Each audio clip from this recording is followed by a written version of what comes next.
Hey Stoic soul, tonight the world feels loud.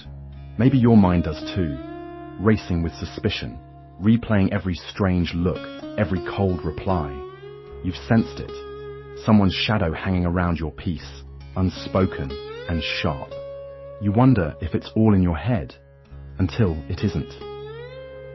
The Stoics taught, it is not what others do, but how we respond that shapes our destiny. So tonight, we break the illusion and expose darkness with a lantern held steady. Let's walk through the 10 warning signs, the hidden signals that someone harbors hatred for you, not to fear, but to see, to know, to rise. It begins subtly, a smile too tight, compliments empty as an echo in a tomb. Their words are measured, every gesture rehearsed. You feel less like a person, more like a performance for their benefit. Ancient warriors recognized this cold decorum as a tactic, to wound while never seeming to strike. You sense the frost under every word, the winter hiding behind their eyes. There are moments in life when a handshake feels icier than a slap, when thank you so much comes off as a curse disguised by cursive, and when have a nice day sounds not like goodwill, but like a weather report announcing hail. This is the domain of chilling politeness, where tacit disapproval crystallizes in conversation, where civility is less about consideration and more like wielding etiquette as a butter knife at your emotional arteries. You've probably encountered someone like this, the co-worker who compliments your PowerPoint with their lips, but critiques your life choices with their eyebrows, the neighbor who greets you cheerfully while radiating energy that suggests your recycling bins should be cited as a crime scene. Stoicism would call this withdrawing into externals, practicing the art of non-committal diplomacy. They may breathe airs of virtue. Look, no raised voices, no daggers out, only napkins, name tags, neutral tablecloths, and a social smile that could fossilize a mouse at 40 paces. Yet, there's an artistry here. One Marcus Aurelius might have watched with a kind of quiet horror, while Seneca busily scribbled tips for surviving such social Arctic blasts. If you must weather their weather, at least wear your winter coat of inner equanimity, he'd advise, lest their chill enter your bones. The Stoic knows, beneath the meticulously ironed civility can lurk a calculation sharper than the blunt force of an honest argument. Let us prepare, not to answer the words, but the intention, Seneca would croon, probably drinking herbal tea and refusing to gossip. But how do we keep our own warmth when faced with an ice sculpture in the shape of a person? The first sign is the conversation never touches ground. Compliments skate across the surface. Oh, you're so organized, I could never have so much time on my hands. Or perhaps your presentation was interesting, with an ellipsis, dangling like an icicle, threatening the roof. The Stoic strategy: don't reach for a snow shovel when an umbrella will do. Recognize that, for some, politeness is defense, not connection. A carefully stacked wall of sugar cubes masquerading as a bridge. History has always had a soft spot for this kind of masquerade. The Greeks staged entire dramas around the agony of forced politeness. The Victorians invented entire table settings just to distract from the pure, undiluted awkwardness of the dinner parties. In fact, if you listen closely at any formal gathering, you'll discover a ballet of veiled remarks and polite landmines. So, you're still at your old job? Ah yes, the ancient art of conversational micro-freezing. On sleepless nights, this brand of chill is what keeps our brains replaying moments when we felt invisible, yet vibrantly humiliated. Was I just complimented, or lightly salted and prepared for roasting at their next group text? You wonder, replaying every inflection in your mind like an over-caffeinated theatre critic. Even the bravest among Stoics keep index cards for deciphering. Is this sincerity, surface level, or a subtle roast with a side of parsley? And yet, this is the ultimate Stoic lesson. People's mask work isn't your problem to solve. Politeness, when weaponized, is a storm swirling outside the fortress of your mind. Epictetus, that old champion of fix what you can, ignore what you can't, would tell you to anchor yourself to what lies inside, what you value, what you believe. They can frost your windows. Your hearth is not theirs to douse. When next you face the artfully distant, try offering a genuine smile, or ask a question that demands soul, not surface. Sometimes, the only way to melt a chill is with the sincere warmth of your own humanity. And if the Arctic air persists, remember, not all cold is meant for you to break.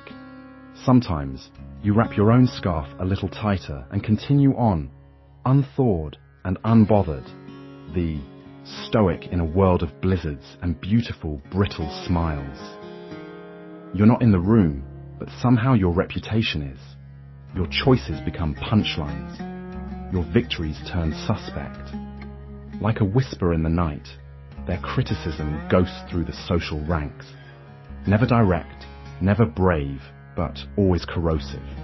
The Stoics observed, indirect malice is cowardice in disguise. You feel it in the air, like humidity before a storm. Ancient philosophers might have called this the shade thrown in absentia. Every office has a specialist.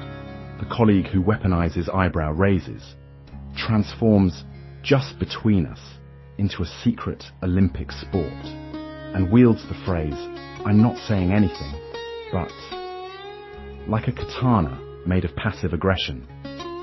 How fascinating, Marcus Aurelius might muse, that so much energy is spent on crafting shadows instead of confronting what is real. Perhaps you learn of it through that subtle, socially contagious phenomenon. The sudden chill. Yesterday, everyone was high fives and emojis. Today, your Slack channel is a tundra. Messages are read, but replies are tumbleweeds. You try to remember, did you wear deodorant? Did you accidentally hit reply all with your meme? But the source hides, vaporous, everywhere and nowhere. Night falls, and the mind decorates the silence with theories. Maybe my idea was dumb. Maybe they hate my new standing desk. The Stoics urge you to pause. Epictetus, with his famously zero-fuss beard, would ask, is this my business or is it theirs? The Crucible.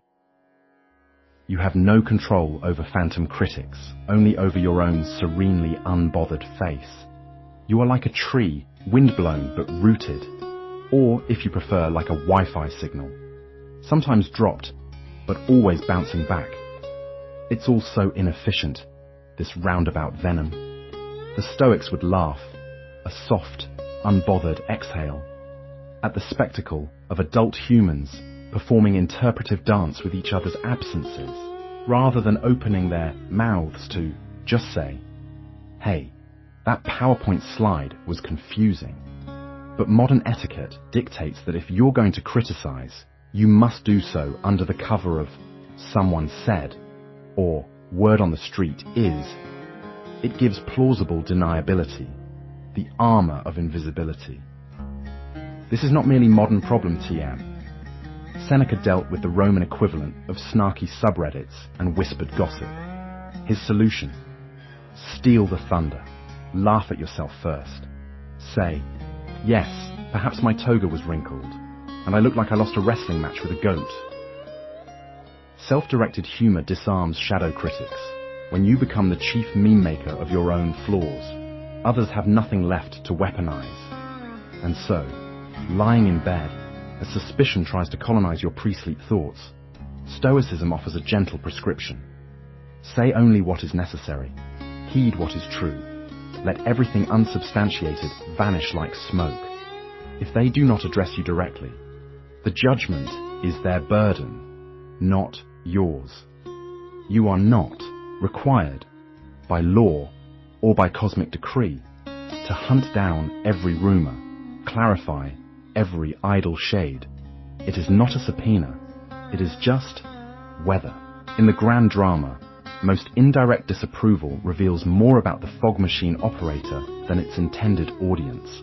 The whisperers are just folks wrestling their own insecurities, armed only with the world's softest criticisms and a penchant for stage whispers. Remember, though the phantom critic may haunt a moment, their grip on your inner citadel is precisely as powerful as your mind allows. Sleep soundly, citizen philosopher. The ghosts are only phantoms, and you, after all, are real. You used to be included. Now, you're just informed after the fact. Your name's missing from the guest list. Your ideas don't make the meeting cut. You hear there must have been an oversight, but the pattern hardens. Stoicism calls this the art of withdrawal, where their hate manifests through omission rather than confrontation. In the ancient market of Athens, the masters of passive aggression were not gladiators or statesmen, but citizens who could exile you from the city square simply by forgetting, on purpose, to mention that the agora had moved. Fast forward to modernity, and suddenly, your invitation to coffee is as invisible as your hope for a raise.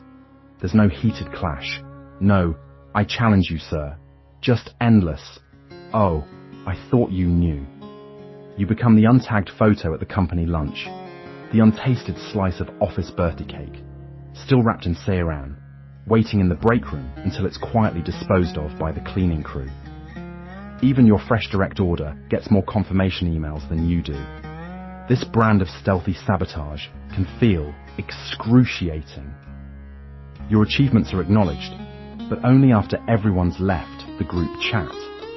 Your projects are included, but the deadline is revealed a week after it was due.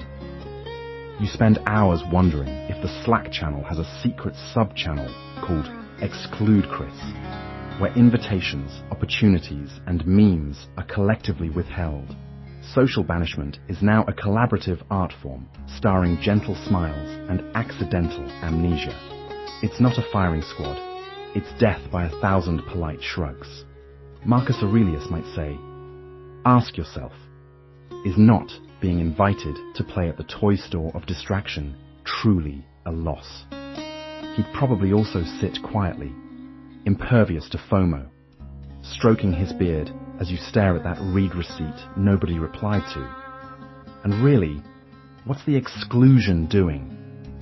Merely rerouting your energy away from fruitless popularity quests and redirecting it toward arenas you can actually control, your thoughts and your own sense of worth. When others wield omission as a weapon, Stoicism offers the most savage defense. Don't chase the shadows fleeing from you. Recognize that being left out is only as painful as your mind allows. Think about all the meetings you ever attended that should have come with hazard pay and complimentary caffeine patches.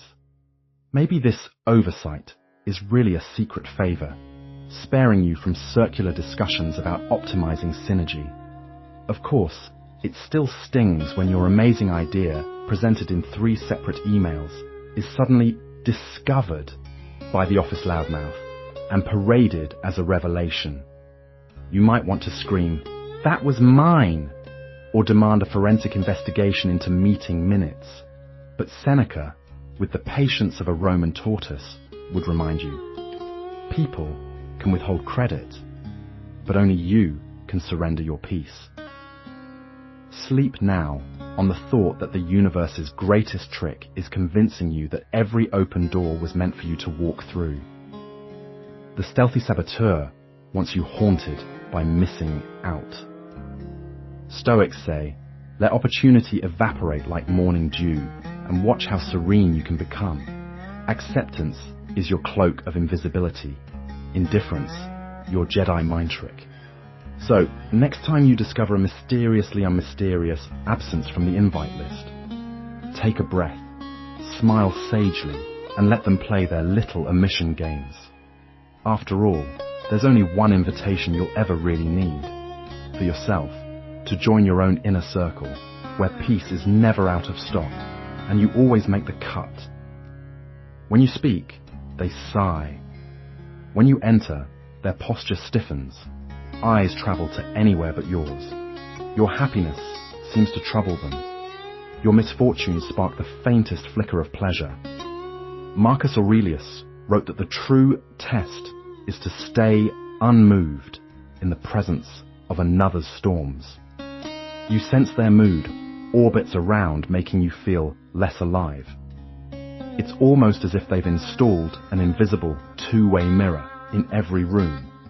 One side reflecting your enthusiasm back as something awkward, the other magnifying their own martyrdom with the grandeur of a tragic stage play. You make a simple joke, and their facial muscles tug downward, summoning the same energy it takes to summon a rain cloud in a Pixar movie. There are sighs you can measure on the Richter scale. There's silence, a silence engineered with the passive-aggressive precision of Scandinavian furniture design.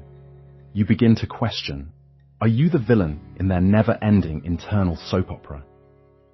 The background music when they scowl is probably a mix of dramatic violins and the faint existential hum of a Roomba stuck in a corner. Every little accomplishment you share, graduation, job offer, successful parallel parking, is greeted with the solemnity and sadness of a cancelled flight. Stoicism, Seneca might say, is about not letting another's moods hijack your peace. But here is a test fit for the philosopher kings. What makes a sulker tick? Perhaps they believe emotional grandstanding is a subtle weapon. If attention were currency, theirs would only be spent unleashing the bleakest weather fronts in your direction. Their stormy moods are, at times, artful. They maneuver discomfort like a barista crafts latte, foam, deliberate, silent, and oddly mesmerizing. You know you shouldn't stare too long into the sulking mirror, lest you start seeing your own reflection, wild-eyed and blinking, wondering if you really did eat that last slice of bread and thus caused world hunger. They clutch onto their grievances as Scrooge grips his ledger, proudly, methodically, a little hunched over. Faults multiply in the funhouse mirrors of their mind. Your minor slip-ups are blown up, hyperbolic, worthy of being etched onto the ancient scrolls of neighbours' gossip. You struggle to walk the narrow path between caring and caring too much. When their disapproval hovers in the air, a persistent fog joining you at breakfast and following you all the way to sleep. It's tempting to join in, to sulk by osmosis, matching their mood to avoid friction. But Epictetus whispers, you are not their mirror. You are the quiet pond, a place where only ripples exist when you allow them to. So, you practice. Their sighs become background music to your omelette. Their drama, white noise on your morning walk. You pet the cat, sip your coffee, and let their disdain roll past like tumbleweeds in a spaghetti western. You catch their narrowed eyes and, instead of retreating, offer a neutral nod. The world does not end. Their sulky artistry, the slouched posture, the pursed lips, the exhalations slower than tectonic plates shifting, gradually lose their power to define your weather. In the deepest Stoic style, remember, what they reflect is their business. Their emotions are like badly tuned AM radio stations, crackling, distant, sometimes accidentally landing on the smooth jazz station of contentment when you're least expecting it. But mostly, static. You are free to dial in or simply turn the volume to 0 and focus on your own signal. Tomorrow, they may still watch you, waiting for your happiness to inconvenience them. But tonight, you rest. The sulking mirror glimmers in the dim light, powerless unless you decide to dance in front of it. The rare smile comes only with strings. If they do you a favor, it isn't free. It's a tally, a record, a charge sheet for later extraction. Their gifts aren't compassion, but investments in your guilt. Stoic wisdom reminds us, a true gift asks nothing in return. So beware the gift that hangs like a debt. The generosity trap is ancient, older than the comedy sketch of the neighbor who drops by with banana bread and leaves with your power drill, your Wi-Fi password, and a mental invoice for, say, 3 awkwardly unfrosted cupcakes on your birthday.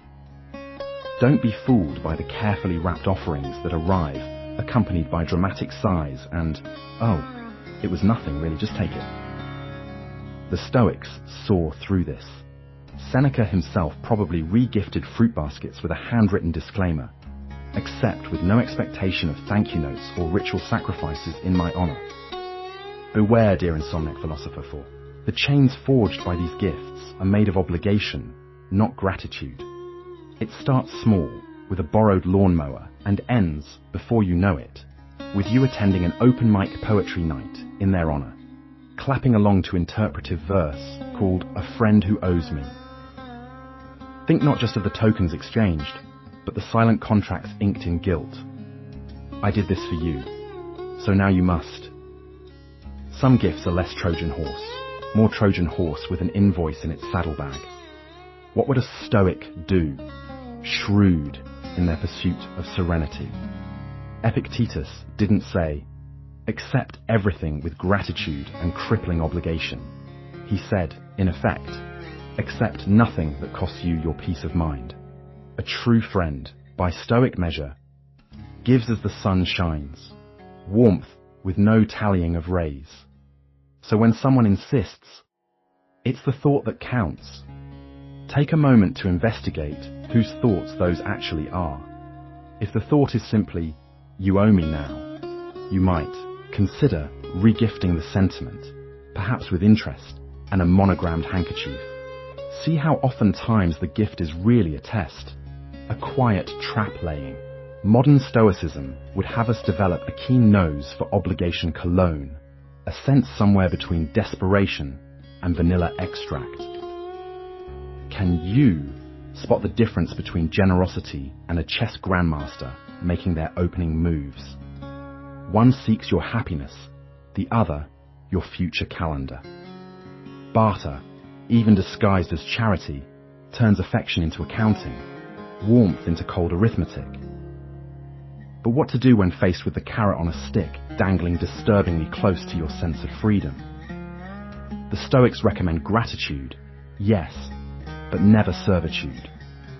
Politely accept the fruitcake, but not the fruitless expectation of eternal social debt. Say, "Thank you," with a sincerity that implies, "And now we're done." Give and receive without fear or favor, and beware the invisible shackles. These are not gifts, but leases.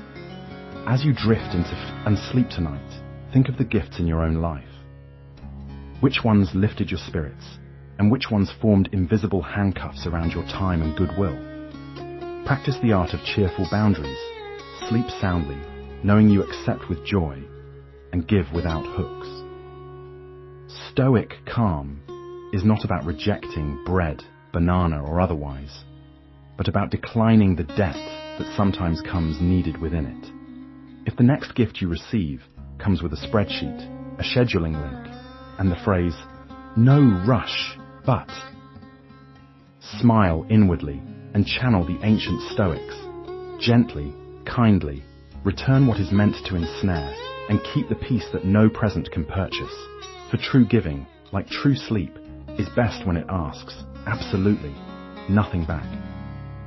Their quiet isn't peace, it's power. They ignore your texts, avoid your gaze, respond to questions with non-answers. This is not withdrawal for reflection, it's deliberate deprivation. Seneca said, silence can heal or wound. When they withhold connection, it's less about their need for distance and more about watching you squirm. The patented stare into nothingness. The meaningfully long pause after you ask, "Are you okay?" The kind of pause where you have time to run a full personal audit. Did I forget their birthday? Did the cat eat their headphones? Is Mercury in retrograde? Or did I just use too much cilantro in the guacamole again? But no. This is the targeted silence. It's a message encoded not in words, but in absence. a Morse code of emotional standoffishness that says, you may approach, but only with approved humility and a signed permission slip from your therapist. In this moment, you become fluent in a new language. Awkwardish. Notice how you begin overanalyzing every glance, every inhale, every subtle eyebrow twitch. It's like panicking during charades when someone is pretending to be an iceberg, and you keep guessing couch until you're cry laughing from your own confusion. The silence is a psychological game, a riddle you never agreed to play. But now you're up at 3 a.m, practicing apology speeches and just checking in texts that sound breezier than a light summer salad. Spoiler, they are not fooled. They invented this game. Marcus Aurelius, supreme champion of letting things go, would remind you, the only power silence has over you is the meaning you assign it. Unfortunately, your brain is stuck in worst-case scenario mode, equipping every quiet moment with existential dread. Just remember, you are not the only one being manipulated by careful omission. Cats have been doing this for centuries. Only instead of withholding texts, they withhold snuggles, and for precisely the same reason. Control over your soul and snack drawer. But let's not become melodramatic philosophers of the woe is me, my phone is too quiet variety. The Stoics teach us, don't chase interpretations, chase facts. If someone is manufacturing distance, ask yourself, are they protecting their peace or sharpening their sword? Do they need time to process, or are they cultivating suspense like an underpaid playwright? Accept the discomfort, but keep it in the curious basket, not the catastrophe bin. Next time you're on the receiving end of the grand silent treatment, no hug, no reply, just eerie air conditioning hum. Notice your own impulses. Do you rush to fill the space with nervous chatter as if talking faster will speed up their emotional download? Or do you, as Seneca would have advised, use the silence as your own buffer zone, a calm atoll in the swirling sea of over-analysis? Imagine if, instead of shrinking in the shadow of their quiet, you lounged comfortably in your own stillness. Picture yourself as a stoic rock, unshaken, eyebrows slightly raised, internally composing a haiku about how nothing, not even Morse code silence, can rattle your philosophical core. Would they feel the loss of power? Would the silence, weaponized, gently ricochet back? Sometimes, silence truly is golden. Other times, it's gilded paper mache, impressive until you poke at it. The real move. Call their bluff. Respond to cryptic quiet with patient, dignified calm. If you must say anything, let it be somehow.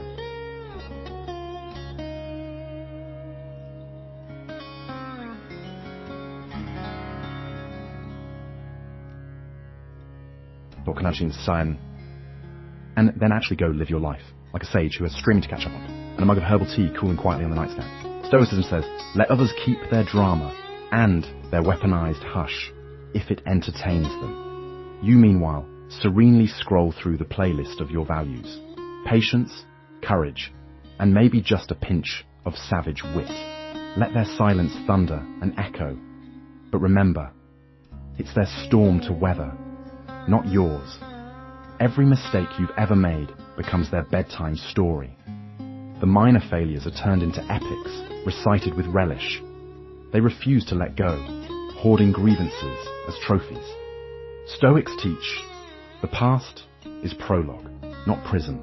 But to them, unforgiveness is a weapon wielded against your progress. Picture their internal filing cabinet, a meticulously indexed library of your every misstep, from the time you microwaved foil to that period you thought cargo shorts were, in fact, stylish. These are not just memories.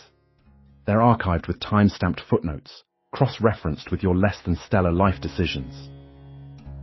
If information is power, the historical accountant stands ready to launch an annual audit on your dignity. And, oh, how creative the accountancy. Did you accidentally forget to send them that one text in May 2017? Well, buckle in, because nothing says bedtime quite like a dramatic retelling of the Great Communication Blackout, complete with freshly embroidered details and a villainous monologue starring you. To the historical accountant, forgiveness is a suspicious ledger entry that never quite balances. Why let it go, they muse, as you drift off to sleep, when I could reinvest in the ever-growing grievance portfolio.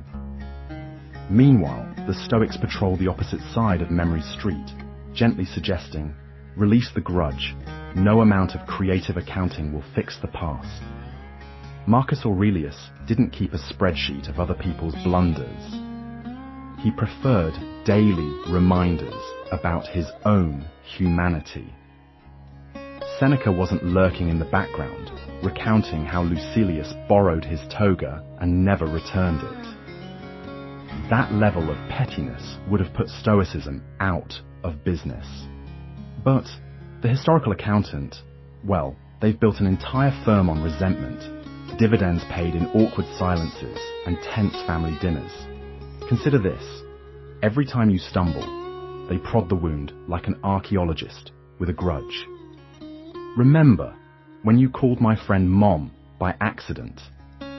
In their version, this incident is preserved with all the gravitas of the Rosetta Stone. Happy memories shrivel, while mistakes blossom into immortal blooms, fertilized by the regular watering of reminders. But why do some delight in selective memory? Psychologists might say it gives a sense of control. If you can't be perfect, at least you can be someone else's cautionary tale. There's comfort in framing your story as Exhibit A in the Museum of Mess-Ups. At least I didn't do what you did. The Stoic retort is gentler. It's not about erasing the past, but reframing it. You are not your mistakes. You are your capacity to rise above them. Selective forgiveness, in contrast, turns memory into a prison, with you cast as both inmate and exhibit. Still, let us try some compassionate accounting. Perhaps the historical accountant is exhausted, clinging to old ledgers out of habit, not malice. Maybe the act of repeated storytelling is just their way of saying, I was hurt, and I want to know I matter. The Stoics would argue that, in this case, the real forgiveness starts not with others, but yourself. Sometimes, the ultimate rebellion against perpetual blame is to become boringly, gloriously unbothered by the museum tour. Accept the exhibit, thank the historian, and quietly build a new archive where your triumphs are not just possible, they're probable. In the dark silence, as the historical accountant pages through your catalogue of errors for the umpteenth time, you can finally say, thank you for your meticulous record-keeping, but tonight, I'm closing the books. The past can inform, but it does not define. Rest in that soothing certainty. Even the finest accountants can only count what they choose to remember. Their jokes about you land cold, but cut deep. Laughter is their camouflage for truth. Sarcasm fills the air. Each barb cleverly defended as just kidding. Marcus Aurelius believed cruelty, even veiled, unmasks a frightened heart. You start to flinch at punchlines designed to wound, not bond. Picture a Roman senator in a toga, delivering a cutting remark across the marble floor, then winking, as if to say, what? Can't you take a joke? That same energy lives on in the smile assassin, the person who wields humour like a butter knife. Dull at first, but it turns out they know exactly where your emotional soft spots are. There's a certain elegance to their craft, like a ninja with jazz hands. They slide into conversation wrapped in the silk of casual banter, waiting for the perfect moment to unleash what sounds like a joke, but is really just a Trojan horse for their resentments. If the room laughs, their mask tightens. If someone looks away, the joke's on them too. You feel exposed, standing in the spotlight they've shone directly on your tenderest insecurity. The smile assassin sips from their emotional espresso, eyes glinting with the thrill of bloodless victory. Others might even join in, finding safety in the herd's chuckle. Lighten up, they'll say. It was only a joke. You contemplate whether you're missing the fun gene or, if everyone else is secretly dead inside. Stoicism, modernized, gives you a pause button. You recall Marcus, who faced mobs, backstabbers, and court jesters with the calm of a man listening to elevator music. The Stoic doesn't flinch. He observes, unmoved, as zingers ricochet through the halls of power. And here comes the not-so-secret ingredient, plausible deniability. Should you muster the courage to object, the smile assassin feigns innocence, cranking up the wounded act. You're too sensitive, they lament. Well, can't you take a little fun? This is humour dipped in poison, laughter with barbed wire edges. Too soft to be called out, too sharp to be ignored. You're put on trial for a crime called lacking a sense of humour. The sentence? Social isolation, requested by your honour, delivered with a giggle. Let's be real. Sometimes you fantasize about delivering a perfectly timed comeback, equally witty, but with the moral clarity of a Stoic philosopher. Something like, is this the part where you pretend I should be flattered by your attention? But then you realize, outwitting a smile assassin is like playing chess with a squirrel. You'll lose, but you'll be left with a story about peanuts. Psychology has a term for this, by the way. Hostile humor, one of the four horsemen of the social apocalypse. It's a coping mechanism for their own insecurity, like wearing sunglasses on a rainy day. The Stoics knew that behind every cruel joke is a rattling armor, a person desperate not to be seen as vulnerable themselves. You see the armor now, the nervous twitch, the darting eye always searching for someone smaller to make the punchline. And you remember, you get to choose your response. Will you let their poison into your bloodstream? Or will you watch their arrows fall harmlessly at your sandaled feet? A real Stoic doesn't surrender his peace to another's performance. Their humour is a mirror facing outward. Yours is a mirror turned within, reflecting grace back at yourself.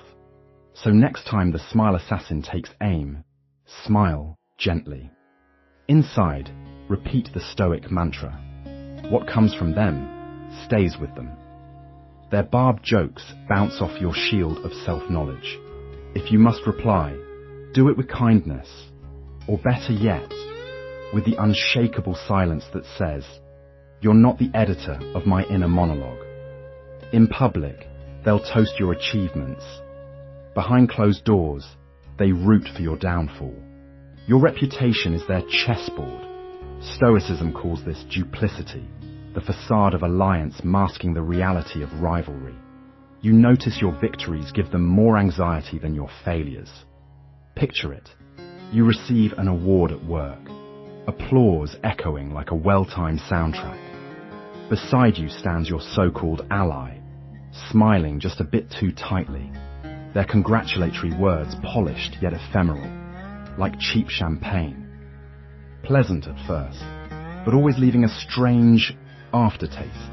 Later, in a break room hushed with the whir of the vending machine, you overhear a familiar voice, picking apart your accomplishment, chipping away at its edges as though your triumph was a sculpture that dared offend them by existing.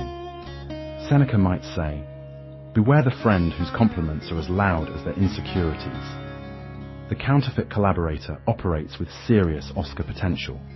Front row at your successes, the biggest fan in the audience, but backstage they're more interested in cutting the strings on your marionette than fixing your costume. Their support has more loopholes than a pirate's treasure map. You notice the pattern of faint praise and hidden sabotage. They're quick to clarify your points in meetings. Their tone, syrupy, sweet. gently positioning themselves as the wise voice of reason. Oh, I think what Alex meant was, as if you were a malfunctioning Google Translate, and only they speak fluent you. Stoicism reminds us, attention is the currency of egos. When you draw the crowd, you threaten their sense of scarcity. Underneath their public applause is a gnawing hunger. Someone else's spotlight always seems a little too warm for comfort. The counterfeit collaborator is fluent in plausible deniability. If called out, they'll act shocked. Oh, I would never. I'm your biggest supporter. Their words are like bubble wrap. They look protective, but underneath, it's mostly air. They exploit the ambiguity of social settings, using the confusion of group dynamics like a magician's misdirection. Meanwhile, your projects mysteriously stall. Your ideas seem to accidentally resurface with their name attached, and your opportunities evaporate with the efficiency of socks vanishing in the laundry. Stoicism instructs us to be indifferent to things outside our control, but how do we cultivate that famous sage-like composure when trust is being traded for currency behind our back? Epictetus would suggest, recognize their behavior as a reflection of themselves, not as a commentary on your worth. The emotions they feel, envy, fear of irrelevance, unresolved middle school talent show failures, do not belong to you. Take daily inventory of your responses. Let your poise, not their poison, define the climate in your mind. This is not a call to paranoia, but to perception sharpened by wisdom. When your so-called ally hoists you onto their shoulders in public, check that you're not about to be dropped near a strategically placed banana peel. Remind yourself, if someone is desperate to own your narrative, Stoic humor is your shield. Imagine Marcus Aurelius scrolling your inbox, nodding serenely at every passive-aggressive email, mentally drafting a thank you note for all the free material for his meditations. The real victory isn't in outwitting the counterfeit collaborator, but in refusing to become one. Keep your words as clean in private as in public. When praise is called for, let it be rooted in truth, not agenda. Let others play chess. You play checkers.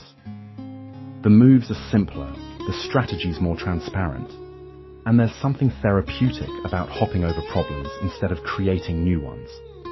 While they scheme in the shadows, you can sleep in peace, serenaded by the gentle wisdom of Stoic philosophers, and perhaps the ironic chuckle that comes from knowing that no one ever erected a statue to honor a workplace saboteur.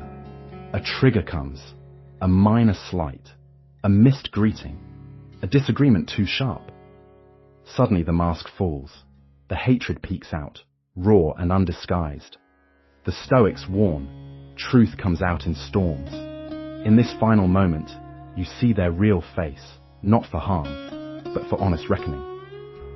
Now, armed with clarity, you choose detachment over drama. It always starts so innocently, doesn't it? They frown a little too long, sigh a little too heavily when you mention your new hobby, underwater cheese sculpting, which, frankly, should earn you applause. But there's no applause. There's an eye roll, barely concealed. You try to ignore it. You try to think, maybe they're just tired or allergic to lactose-inspired performance art. But the Stoic inside you, the wise old owl perched inside your ribcage, hoots knowingly. Ah, but honey, masks don't stick forever. Life, says Epictetus, has a way of steam cleaning the soul. The pressure builds, the spark flicks, and the mask slips. It's less Phantom of the Opera and more oops, my filter broke. Suddenly, the room is thick with tension and you're treated to their true colours. Not vibrant and rare, but something closer to the shade called passive-aggressive beige. You blink. You swallow. Somewhere, Marcus Aurelius is writing in his journal. Today, I met a person who disapproved of my entire existence. I did not burst into flames. Noted. The moment stretches. You could react, raise your own fiery mask, unleash your inner gladiator, demand satisfaction via interpretive dance battle. But the Stoics shake their heads. Detachment, not drama. It isn't about pretending their malice feels like a gentle breeze. It stings, sometimes sharply, like sitting on a tack in the Senate. You're allowed to feel it. In fact, please do. Just don't pack it up and invite it to move in. Your soul is not a guest house for bitterness. Notice your heart rate. Listen to the muscles around your jaw, tightening as if expecting a brawl with a bread roll. What did you expect, dear sleeper? The world is full of masks, Venetian, surgical, maybe even a little bit tragic. But every mask needs a break. Tonight, it did. The Stoics would remind you, when the mask drops, you are not exposed. They are. Revelation is not humiliation. It's illumination. The Stoics knew that people reveal their true selves in the wild swerves of life, not the polished lanes. Hatred reveals more about the hater than the hated. When the foulness bubbles up, it says this is their tempest, not your fault. Your job is not to interrogate the storm, but to avoid hanging your laundry in it. You observe, not absorb. You tilt your head a little, like a curious duck, and let their bitterness slide by. Imagine yourself shielded in invisibility. Their rage, frustration, jealousy, all projectiles bouncing harmlessly from the force field of your acceptance. Seneca sips tea from the astral plane and winks approvingly. And maybe, just maybe, you gift them a silent wish. May you one day find a mask that fits your peace, not your pain. Or, if you prefer modern stoicism with a dash of sass, may you one day buy a clue at full retail price. Remember, their mask fell because your presence was real. You lived honestly, with quiet dignity. You gave them the chance to join you. Instead, they revealed themselves. So when you spot the unmasking, rest easy. You don't need theatrics or a clever retort. The trick is to watch, not wage war. If you're feeling extra, stoic, sprinkle a pinch of humor. Ah, the Roman in accounting has opinions again. Admirable, dismissed. Let your laughter be silent, your standards high, and your spirit light. Pause, warrior. Breathe. Tonight you face the shadow not to feed suspicion, but to honor your own peace. Hatred, once hidden, now stands revealed. Not for you to react, but to rise above. The Stoics always return to this. You cannot force love, nor flee hatred, but you can walk with dignity through both. When you see their malice, let it pass through you, empty, powerless, leaving your spirit untouched. You are not the weight of their hate, you are the measure of your own virtue. So rest now, knowing that your silence is strength, your detachment a shield, your spirit untouchable. You don't need to prove your worth. You already are the proof. Walk quietly, walk free. Pause, warrior. Breathe. Tonight, you face the shadow, not to feed suspicion, but to honor your own peace.